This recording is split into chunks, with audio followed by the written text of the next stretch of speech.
Aleykümselam. Ama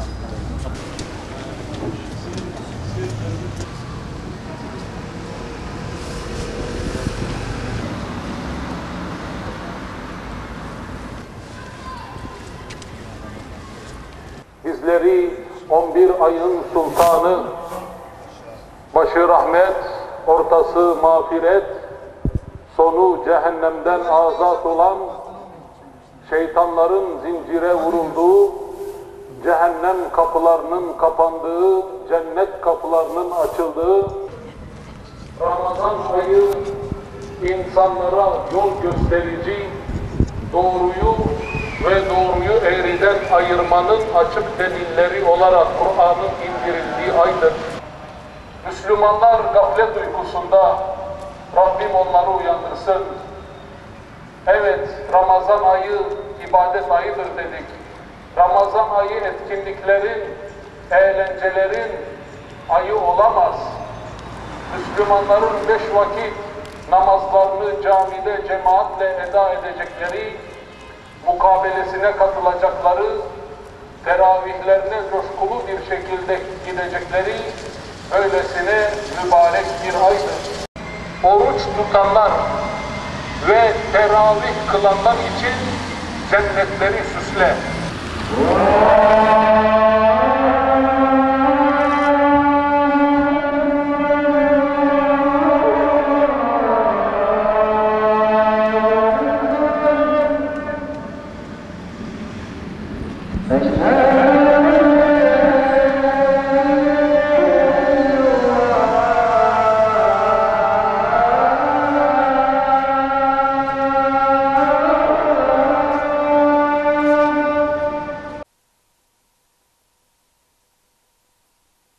İkişer rekatten toplamda 20 rekat kılınacak olan sünnet-i müekkede bir namazdır.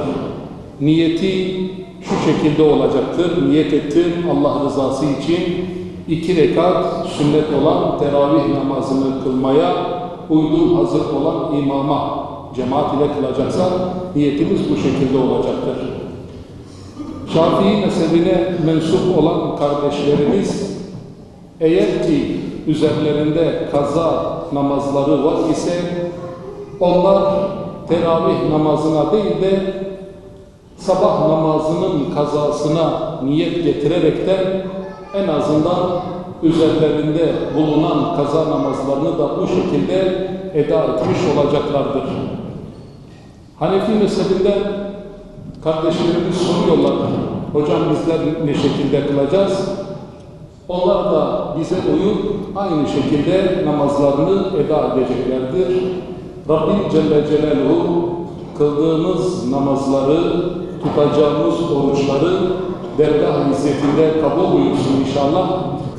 Bismillahirrahmanirrahim. Elhamdülillahi Rabbil alemin. Errahmanirrahim. Maliki yevmiddin. İyyâke na'budu ve iyyâke nestaîn. İhdina's sirâtal mustakîm. Sirâtallezîne en'amte aleyhim gayril mağdûbi aleyhim veleddâllîn. Amin.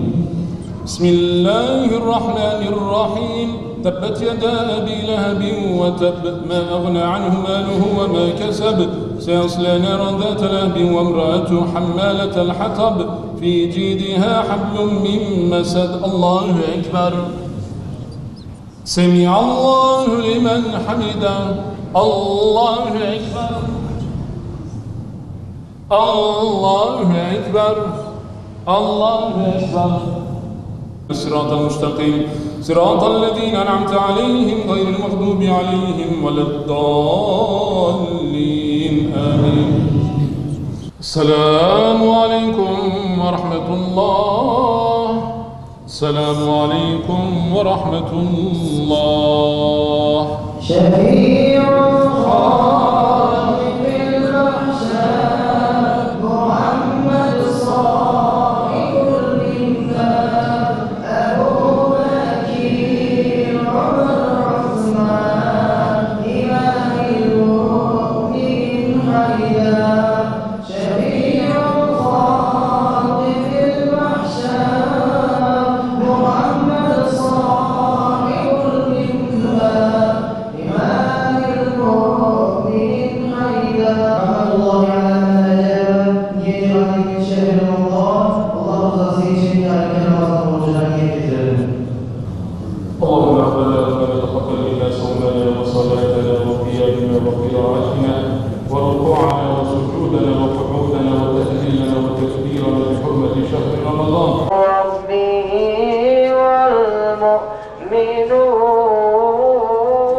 Teravihlere geliyoruz. Allah bize nasip etsin nice Ramazanlar daha. Yarın da ilk orucumuzu tutacağız inşallah.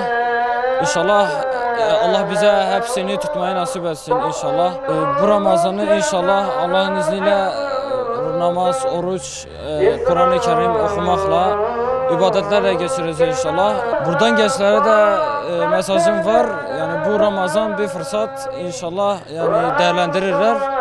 Yani camiye gelip namaz kılsınlar, teravihleri, yani Allah'ın sana verdiği 24 saati, yarım saatini ibadete harcaman yani olması lazım.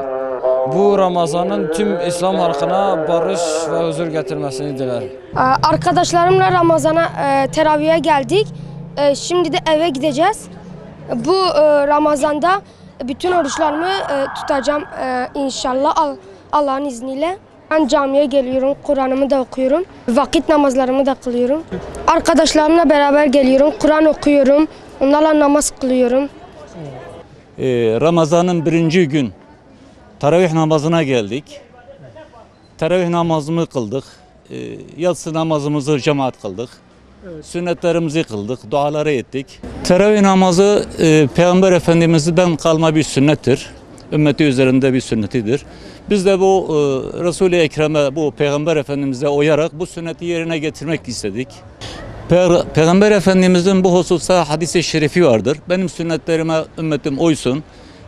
Şaşmaz inşallah bu yolda. Onun için bu sünnete uymak zorunluluğu ümmete de düşer. İslam alemine bu mübarek Ramazan'ı Allah hayır etsin. Filistin'e tüm zulüm altında kalan tüm ümmet insanlara, Müslümanlara Allah bu zulümden kurtarsın.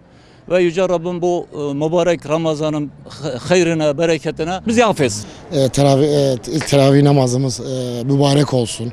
Çok yoğundu, halkın katılımı çok iyiydi. İlk şey olması nedeniyle. O yüzden tüm halkımıza Ramazan-ı Şerif mübarek olsun. Tebrik ediyorum. Şu anda Seyit Merkez Halid bin Velid Camisi'nin tam karşısında. En azından bugün teravihin ilk günü. Şurada karşıda hemen düğünün yapılması, o çığlık sesleri falan camiye yanması. Herkesin namazını bozmasına da neden oldu. Yani saygı, sevgi diye bir şey kalmamış gerçekten. Yani biz ilgilere, yetkilere şey yapıyoruz. En azından bu mübarek günde böyle cami karşısında eğlencenin yapılmaması çok daha iyi olur, isabetli olur diye düşünüyorum. Yani. Bu aynı zamanda bir şikayettir de yani. Evet. Çünkü içeride mesela millet aynı zamanda namazında şaşırdı. Hatta imam bile yani bir iki namazda ben zılgın sesinden şey yapamadı. Dolayısıyla bunu ilgilere ben iletiyorum sizin vasıtanızla. Bağışlanma ayıdır, bereket ayıdır. Dolayısıyla böyle bir ayda halkımızın daha duyarlı olması lazım. Hassasiyet göstermesi lazım. Örneğin mesela karşıda mesela caminin karşıda eğlencenin yapılması doğru değil. Zılgın sesleri falan duyulması hiç güzel değil. Doğru bir davranış değil. Kınıyorum ben. İlahi rahmetin, af ve mağfiretin mümin kulların üzerine indirildiği, başı rahmet, ortası mağfiret, sonu da cehennemden azat olan bir mübarek Ramazan ayına daha ulaşmış olmanın sevinç ve mutluluğunu yaşıyoruz. Cenab-ı Allah'a sonsuz şükürler olsun. Bizleri böyle bir mübarek aya ulaştırdığı için Efendimiz Aleyhisselatü Vesselam bu ayın önemiyle ilgili hadis-i şeriflerinde şöyle buyurmaktadır. Cennet kapılarının açıldığı, cehennem kapılarının kapandığı, şeytanların zincire vurulduğu bir ayı, Ramazan ayını bizlere müjdeliyor. Biz Müslümanlar da bu aya mümkün olduğunca fazlasıyla rağbet göstermeliyiz. Ramazan'da sadece orucu değil, aynı zamanda oruçla birlikte namazlarımızı, diğer ibadetlerimizi de aynı şekilde önem göstererekten Allah'a layık bir kul olmaya çalışmalıyız. Biliyorsunuz Ramazan ayı Müslümanların bir araya geldiği, camide kaynaştığı fırsat ayıdır. Ramazan ayı ibadet ayıdır. Ramazan ayı Kur'an ayıdır. İşte iftarlarıyla, sahurlarıyla, teravihleriyle, mukabeleleriyle insanların coştuğu, manevi havayı teneffüs ettiği bu mübarek ayın tüm İslam alemine hayırlar getirmesini Cenab-ı Allah'tan niyaz ediyoruz. Tabii ki Ramazan'ın gelişiyle birlikte elhamdülillah camilerimiz her zaman olduğu gibi yine dolup taşmaya başladı. Gereken hassasiyeti çok güzel şekilde gösteriyor Müslüman kardeşlerimiz. İnşallah Ramazan ayında kazanmış olduğumuz bu güzel hasletleri Ramazan'dan sonra da devam ettirebilirsek O zaman Ramazan'ı hakkıyla ifa etmiş oluruz. Hakikaten Kudüs bizim kanayan yaramız. Rabbim bu mübarek ayın hürmetine oradaki kardeşlerimize ferah kapılarını açsın inşallah. Onlar büyük sıkıntılar yaşamaktalar. Bu ay bizim için fırsat ayıdır. Dualarımızda özellikle Müslüman kardeşlerimize dua ettiğimiz gibi Filistin'deki kardeşlerimize de fazladan dua etmemiz lazım. Orada Yahudilerin yapmış olduğu büyük bir zulüm var. Bizler ve bütün dünya bunun farkında. Ama maalesef bütün dünya kör ve sağırı oynuyor. Müslümanları görmemezlikten geliyor. Ama biz Müslümanlar bunun farkına varmalıyız. Bizim bizden başka kimsemiz yok. Önce Allah'a, sonra da birbirimize kenetleneceğiz ki Rabbim bizlere hayırlar açsın, hayırlar versin inşallah. Bu mübarek ayda Rabbim tüm Müslümanlara kurtuluş ihsan eylesin. Orada şehit olan kardeşlerimizin de şehadetleri mübarek olsun inşallah. Yaralı kardeşlerimize de Rabbim Şafi ismi hürmetine şifalar ihsan eylesin.